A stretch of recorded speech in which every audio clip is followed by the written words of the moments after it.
I'm Azaria Tagaya, and this is Nightline. The top stories. Governments fall and nations crumble due to corruption and greed, never from helping poor. Japan plunges into political uncertainty after long-time ruling party's dramatic defeat.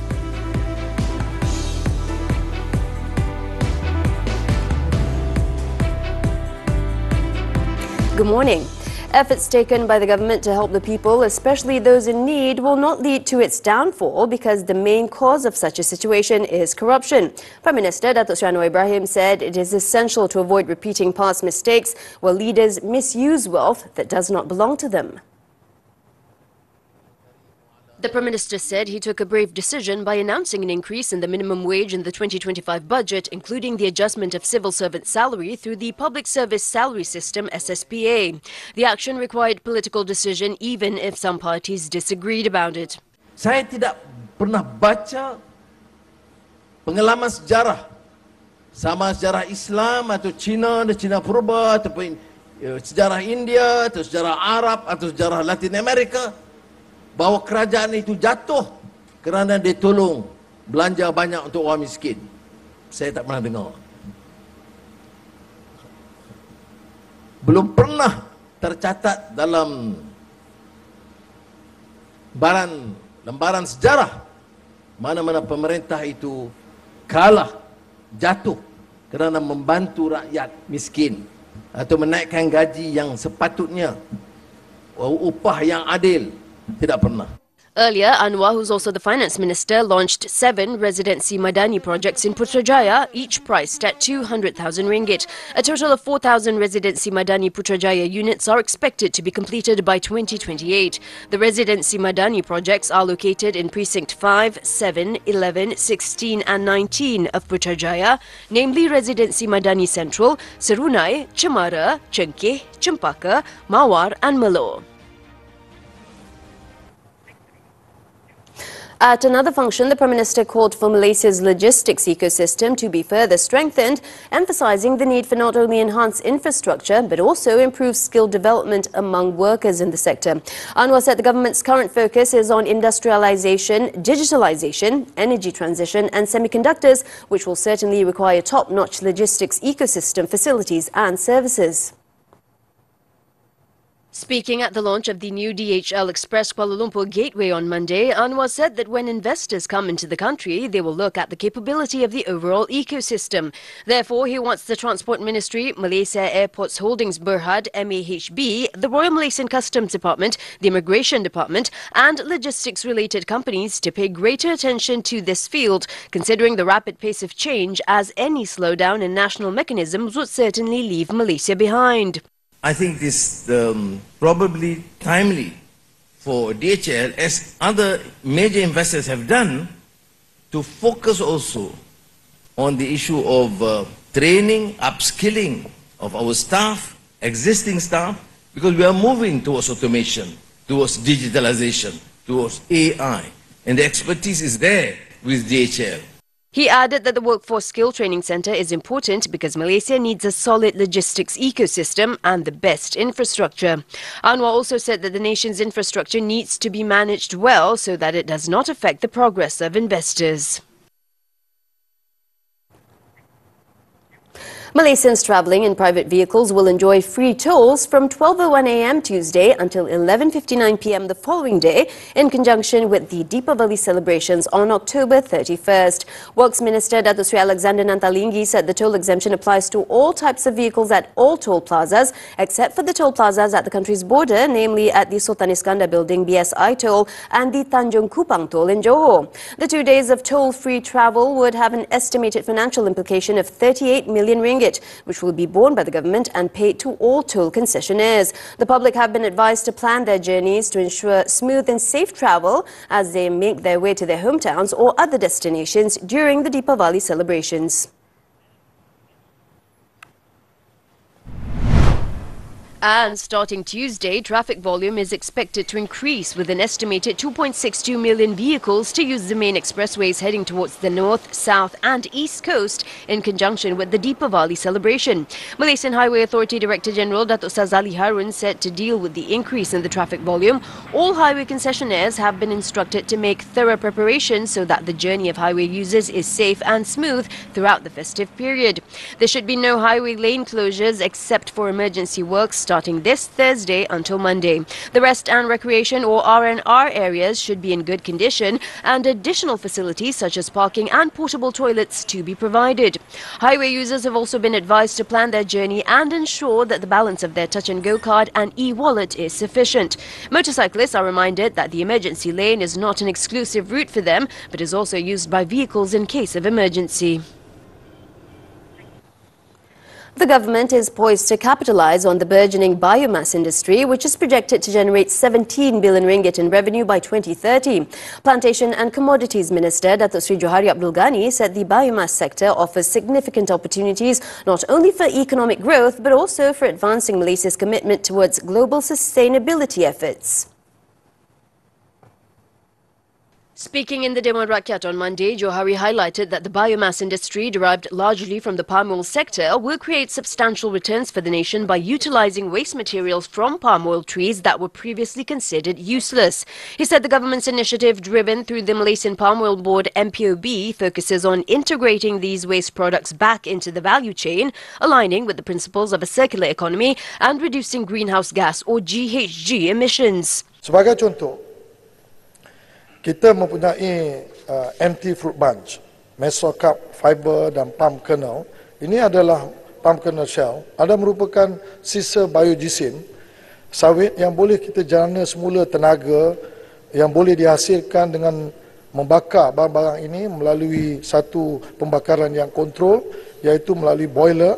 Kemudian dia akan boleh menghasilkan wap dan akhirnya wap ini boleh kita gunakan untuk masuk, kita letak turbine. Dia boleh menghasilkan menjana tenaga elektrik yang boleh dimanfaatkan oleh kilang tersebut. Johari stressed that the biomass industry is expected to contribute 17 billion ringgit to the national economy by 2030, with an additional 7 billion ringgit in investments. The sector will also generate 33,000 new job opportunities, particularly in biopellet production, biomass energy generation, pulp and paper manufacturing, treated carbon industries and biofertilizer production. On another matter, Johari said the government plans to offer incentives to chicken breeders who use palm kernel waste as animal feed, aimed at reducing dependence on imported chicken feed. Kita encourage dia untuk gunakan bahan-bahan sisa ini sebagai suplemen kepada bahan makanan yang dibeli daripada luar negara seperti corn, soya bean, yang itu memang makanan asas untuk kalau kita cerita pasal peternakan ayam. Jadi apa yang kita nak buat? Kita nak bagi insentif supaya kalau dia pakai 5%, 10% daripada bahan ini, dia akan dapat insentif dari segi pengeluaran ayam ini dan kita mungkin akan nak galakkan.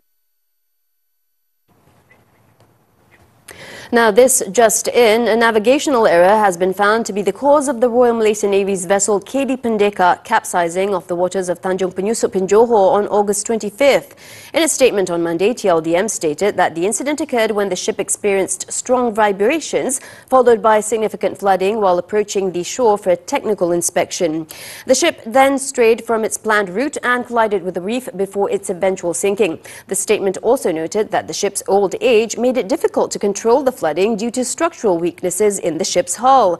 TLDM also addressed the death of a Royal Malaysian Navy diver, first-class seaman Arman San Hermansa, who lost his life during the ship's salvage operations. The investigation confirmed that the diver drowned due to unpredictable currents in the operational area, which stirred up mud on the seabed and resulted in limited visibility. The diver's safety line became entangled with the ship, which led to his drowning. The efforts to rescue and float KD Pendeka were successfully completed on October 15th by a local firm, and the ship is now undergoing technical inspection.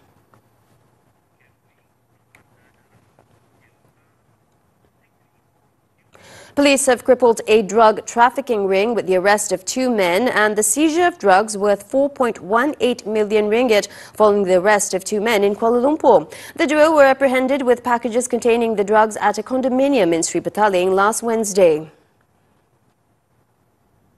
Bukit Aman Narcotics Investigation Department Director Datuk Sri Kau Kok Chin said the suspects aged 25 and 21 were hired to be storekeepers for the drugs and were found carrying packages containing methamphetamine and heroin.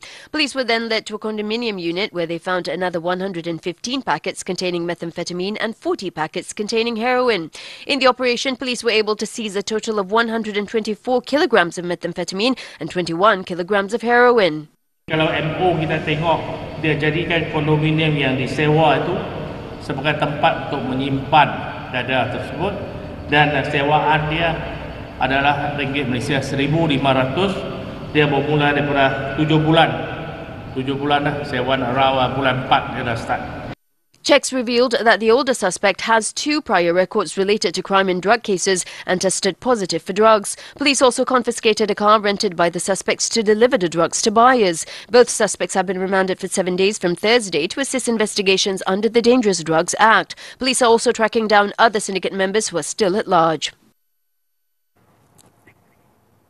The Sabah Customs Department has seized smuggled cigarettes and liquor worth more than 3 million ringgit this month. The operations, which ran for 5 days from September 26, targeted several locations in Penampang and Kota Kinabalu identified through intelligence gathering.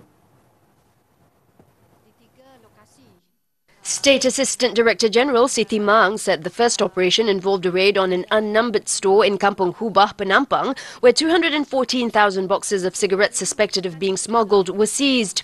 Preliminary investigations estimated the cigarettes to be worth more than 428,000 ringgit, with taxes amounting to 2.86 million ringgit.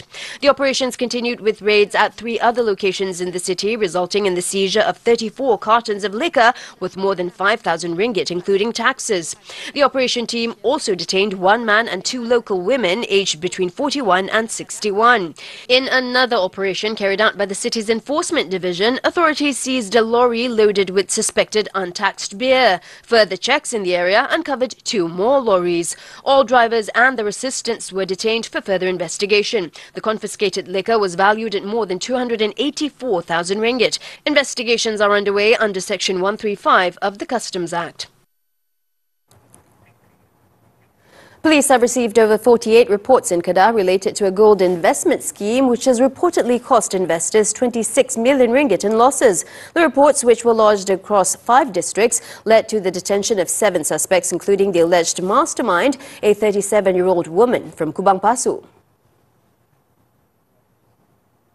The 6 other suspects include the woman's 37-year-old husband and her 29-year-old brother-in-law, while the others are believed to be agents involved in the investment scheme. The suspects, aged between 29 and 62, were detained between October 12th and 22nd and remain in custody to assist in the investigation under the Penal Code for cheating. Kedah Police Chief Datuk Fizul Saleh said the suspects' modus operandi was by offering gold at prices below market value. Jadi masih kita punya terpengaruh dengan kaedah dia mesti melabur dalam tempoh 3 ke 5 bulan dan akan dapat pulangan balik. Kalau dia labur 1 gram, dia akan dapat balik 1 gram. Maksudnya dengan jumlah, kalau dia labur dulu 190, dia akan dapat harga semasa. Police also seized cash, jewellery receipts, bank cards, 6 luxury vehicles and a motorcycle. On Sunday, police detained 2 more individuals connected to the gold investment scams following the arrest of the main suspect, Siti Hajartul Haini Abdul Hamid, who was detained at the Penang International Airport upon arrival from Dubai last Wednesday.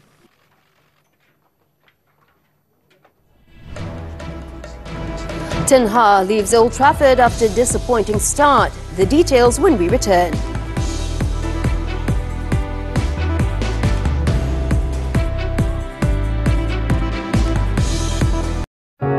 Mungkin hadiah juga dari dia untuk saya. Berusaha jugalah kalau boleh nak rumah sendiri ya. Ribuan terima kasih, bagi saya satu hadiah besar. Mak kita dah tunggu lama dah, rumah baru.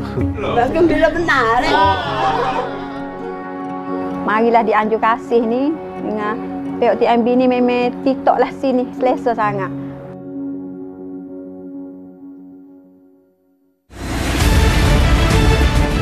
zon penangkapan hasil laut dipantau. Bawa pangkul orang lah. Kenapa ini melintang-melintang lah? Khazanah marin dilindungi dan dipelihara. Mata pukat keroncong adalah bawah 16 mm. Jadi ini terlalu kecil. Dia akan merangkap anak-anak ikan. Saksikan laporan khas Pelindung Khazanah Marin Negara dalam 999 Selasa jam 9 malam di TV3 dan stream sekarang melalui Tonton. Wanita hari ini. Awak sekarang ni kan, semua benda nak dijadikan topik. Setuju tak? Semua benda dijadikan konten. Tapi awak tahu kan, saya suka makan ketam. Takkan tidak. Pelbagai menu ketam kami bawakan minggu ini. Ada yang tak boleh terima hakikat, lepas tu hidup dalam penafian. Ini bunyi-bunyi macam in denial akan kita bincangkan bersama. Awak, pesta cahaya dah nak mula. Istimewa sambutan di Bali kami bawakan Khamis nanti. Tapi susah juga kan kalau pasangan yang asyik bagi alasan je. Jangan bagi alasan untuk tidak menonton WHY TV3. Tapi anda boleh stream di Tonton. Wanita hari ini. Apa kau cakap lepas aku puji kau boleh nyanyi? Aku nak pergi uji bakat dekat TV3. Yes, betul. TV3 sekarang tengah buat uji bakat untuk program reality nyanyian yang baru. Muat naik video nyanyian korang yang very demure, very mindful selama 1 minit di TikTok sebelum 17 November. Tag akaun @TV3 Malaysia dan hashtag bakat baru TV3. Apa lagi? Let's go!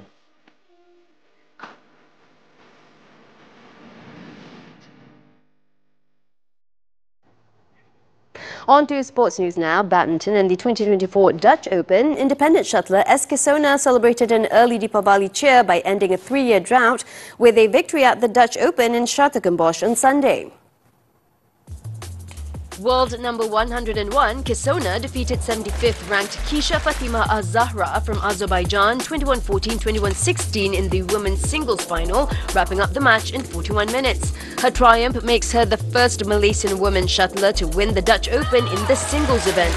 The victory also renewed her hopes of sustaining her independent career, which she embarked on after leaving the Badminton Association of Malaysia BAM in December 2022. The last time Malaysian shuttlers won the tournament was in 2015 when Koo Kien Kiat and Tan Boon Hyong clinched the men's doubles title. Turning to football now, English Premier League side Manchester United on Monday announced that they have sacked head coach Erik ten Hag following the club's lacklustre start to the season. The Dutchman was informed on Monday morning and leaves Old Trafford after 2.5 years in charge, with his final game being an embarrassing 1-2 defeat to West Ham United on Sunday. That result left the fallen Premier League giants in 14th place on the table, 7 points off the Champions League qualification spots, with just 3 league wins from 9 games and only 4 wins in 14 matches across all competitions. In a statement, the Red Devils said former forward Ruud van Nistelrooy will take charge of the team as interim head coach, supported by the current coaching team, whilst a permanent head coach is recruited. Ten Hag was appointed in April 2022 and led the club to 2 domestic trophies, winning the Carabao Cup in 2023 and the FA Cup in 2024. However, another hugely disappointing run of form to start the new season has prompted key decision makers, including Chief Executive Omar Barada, Sporting Director Dan Ashworth and Technical Director Jason Wilcox to recommend a change. The German Bundesliga now. Harry Kane scored his 15th goal of the season as Bayern Munich eased to a 5-0 win over Bochum on Sunday, lifting some of the gloom from its heavy midweek loss at Barcelona. Michael Olise opened the scoring with a spectacular free kick in the 16th minute, and Jamal Musiala doubled the visitors' lead 10 minutes later with a rare-headed goal, making it 2-0 in the first half. After the break, England skipper Kane fired a shot past goalkeeper Patrick Drews just before the hour mark for his 9th Bundesliga goal this season. Leroy Sané then came off the bench to score his first league goal in nearly a year in style with a curler into the top left corner before Kingsley Coman sealed the 5-0 rout with a shot that bounced in off the crossbar. With the win, the Bavarians reclaimed the top spot on goal difference ahead of RB Leipzig, which had moved up to first Saturday with a 3-1 win over SC Freiburg. On to Formula One and the 2024 Mexican Grand Prix. Ferrari's Carlos Sainz claimed his second victory on Monday as Max Verstappen was hit by a 20-second penalty for twice forcing title rival Lando Norris off the track. Pole sitter Sainz had lost the lead to Verstappen in the early stages before the safety car came out on the opening lap following a crash involving Yuki Tsunoda and Alex Albon. Three-time defending champion Verstappen maintained the lead when racing restarted on lap 6, but Sainz forced his way to the front on lap 9 and went on to top an F1 podium for the 4th time in his career. Verstappen, however, left the track alongside Norris, but this time around the Red Bull racer picked up 2 10-second penalties for forcing a driver off and gaining an advantage, then dropped down to 15th place before working his way back to finish 6th in the race. Sainz's teammate Charles Leclerc had to settle for 3rd place after leaving the track and conceding 2nd to Norris, who now has 4 more rounds to overturn Verstappen's championship lead.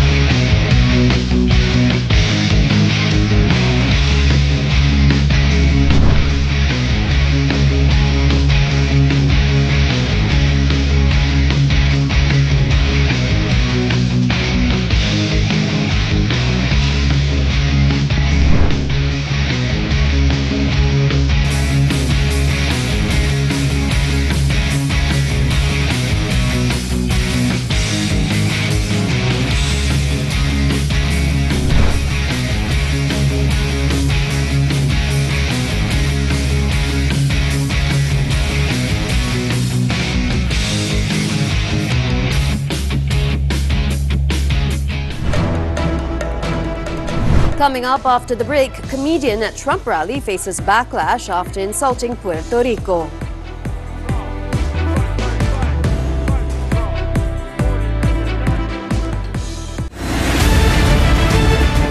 Zon penangkapan hasil laut dipantau. Buat pangku mewah lah. Kenapa ini mentang-mentang lah? Khazanah marin dilindungi dan dipelihara. Mata pukat keroncong adalah bawah 16 mm. Jadi ini terlalu kecil. Dia akan memerangkap anak-anak ikan. Saksikan laporan khas Pelindung Khazanah Marin Negara dalam 999 Selasa jam 9 malam di TV3 dan stream sekarang melalui Tonton.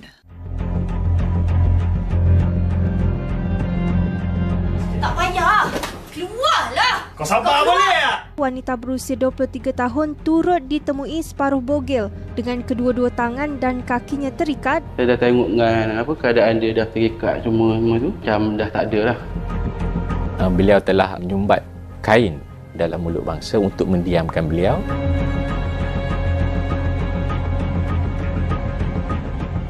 Alah, dah habis tak sempat nak tengok. Drama TV3 Mak?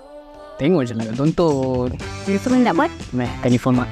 Mula-mula Mak buka tonton, lepas tu tekan sign up here untuk buat akaun baru. Isi nombor telefon, email dengan password. Masukkan nombor TAC dan siap. Lah, senang je. Jadi tengok dasar? Boleh lah. Jadi dah drama Mak tu.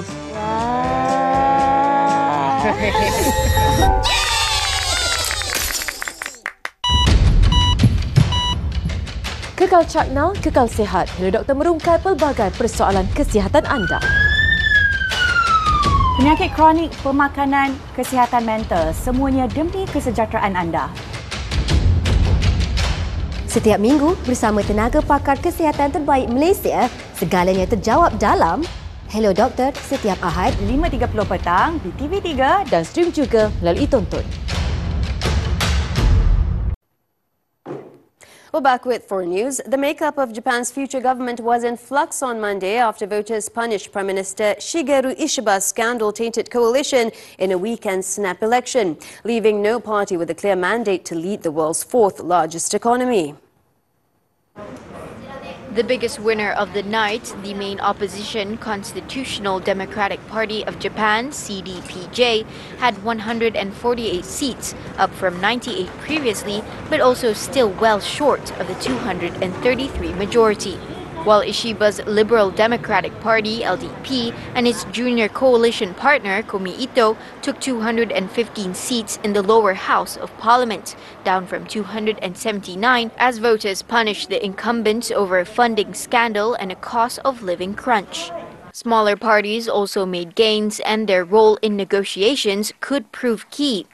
CDPJ leader Yoshihiko Noda had said he would work with other parties to try and oust the incumbent, though analysts see this as a more remote possibility. 政権交代こそ最大の政治改革と言っている以上、そのチャンスがあるならば、この選挙の結果を踏まえて各党と誠意ある対話を始めて、特別国会にどう臨むか、あるいは次の参議院選挙どう戦うか含めて、そういう会話の第一歩を踏み出していきたいと思います。 The result comes after a tumultuous few years for the LDP, which saw a cascade of scandals, widespread voter apathy, and record-low approval ratings. It is the first time the LDP has lost its parliamentary majority since 2009. The party has ruled Japan almost continuously since 1955. A vote on who will take the premiership is now expected to be held in a special parliamentary session on November 11th. Meanwhile, Prime Minister Shigeru Ishiba vowed to continue ruling the country despite a bruising loss suffered by his party at the general election. In a speech on Monday, he admitted the LDP received severe judgment from voters and added his party would, quote-unquote, humbly accept this. 政治と金ということについて、国民の皆様方の疑念、不信、怒り、これが払拭されていないということが最大のものであったというふうに認識をいたしておるところでございます。 The Prime Minister said there are no plans to expand his political coalition at this stage, raising the likely possibility that he will retain his premiership and his coalition will continue to rule Japan without a majority. He told local media that the Japanese people expressed their strong desire for the LDP to do some reflection and become a party that acts in line with the people's will. Ishiba also pledged to enact fundamental reform regarding the issue of money and politics, as well as to revitalize rural Japan and tackle inflation.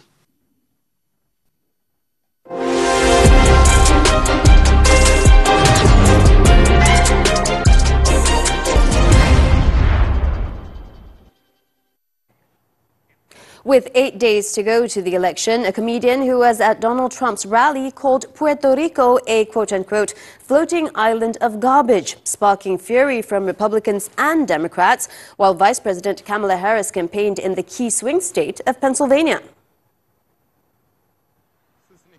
The comic Tony Hinchcliffe was among the speakers at Donald Trump's rally at the Madison Square Garden in New York on Sunday.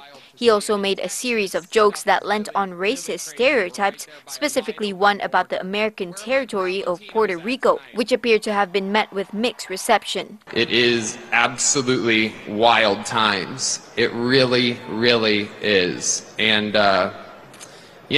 there's a lot going on. Like, I don't know if you guys know this, but there's literally a floating island of garbage in the middle of the ocean right now. Yeah. I think it's called Puerto Rico.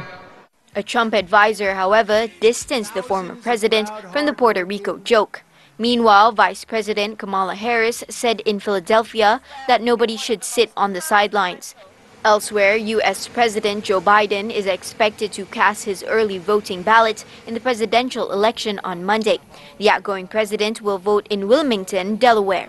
According to a tally by the election lab at the University of Florida, Harris and Trump remain neck and neck in this very tight race. By 12 p.m. local time on Sunday, more than 41 million Americans had already voted in early in-person voting or via mail-in ballots. A Zionist airstrike has claimed the lives of at least 7 civilians in the southern Lebanese city of Tyre on Monday as the regime forces pressed ahead with their deadly aerial and ground offensive against the Arab country. A Lebanese health ministry statement confirmed that a Zionist enemy strike on a building in the center of Tyre killed 7 people and wounded 17 others. The death toll, however, could rise as some of the injured are said to be in critical condition. The Zionist regime also issued a warning later in the day, telling residents in central parts of the ancient coastal city to leave immediately.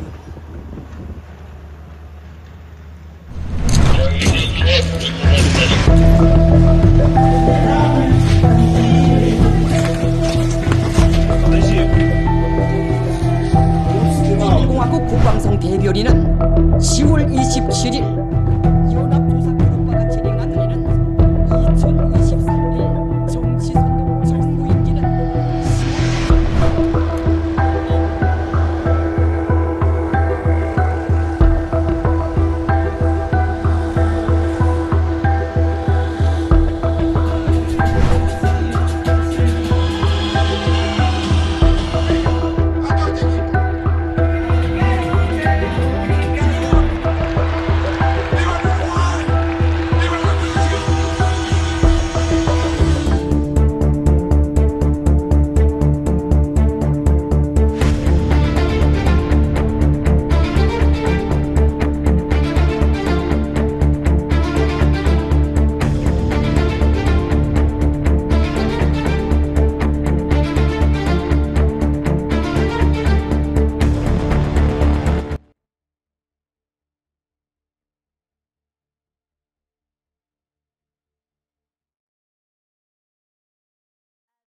Draws to a close this time around. Let's take a look as Thailand's King Maha Vajiralongkorn and Queen Suthida presided over a ceremonial royal barge procession to mark his 72nd birthday along the Chao Phraya River in Bangkok. With that, I'm Azaria Tagaya. Thank you for tuning in and we'll see you next time.